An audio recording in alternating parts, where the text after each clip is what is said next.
কথায় আছে যে রাধে সে চুলও বাঁধে।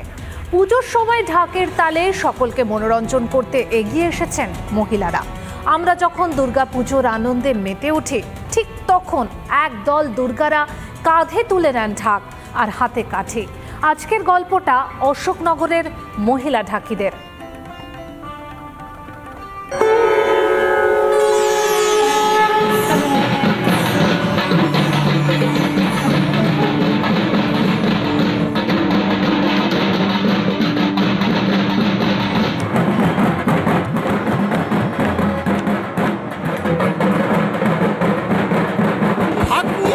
এবার মহিলা ঢাকিদের মহড়া চলছে। এই মুহূর্তে আমি যেখানে দাঁড়িয়ে রয়েছি সেখানেই মূলত মহিলা ঢাকিরা তারা তাদের শেষ মুহূর্তের মহড়া পর্ব চালাচ্ছেন।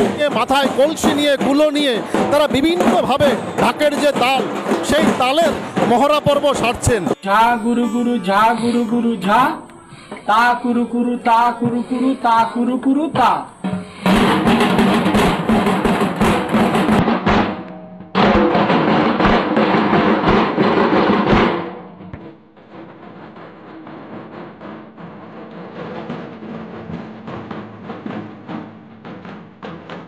টিমের বোম্বে যাচ্ছে, দিল্লি যাচ্ছে, আর হ্যাঁ বিদেশে যাচ্ছে না অবশ্যই। এবারে গোবরডাঙ্গা আছে, এই বিদ্যা আশ্রমে আছে বাণীপুরে, আর নোকালও আছে কলকাতায়, নিউ টাউনে আছে।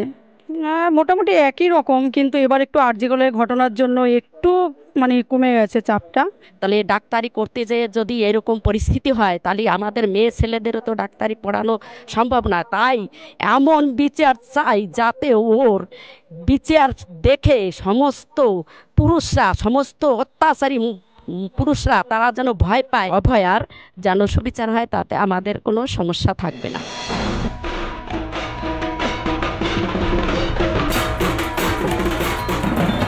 কেউ সেলাই কাজ করে, কেউ বিড়ি বাঁধে, কেউ পাট সেলাই করে, হয়তো স্বামী ইনভ্যালিড হয়ে গেছে, বাড়িতে সংসার চলছে না। এই ফাংশনগুলো করলে এদের অর্থনৈতিক অবস্থাটা একটু ডাল ভাত খেয়ে বাঁচতে পারে।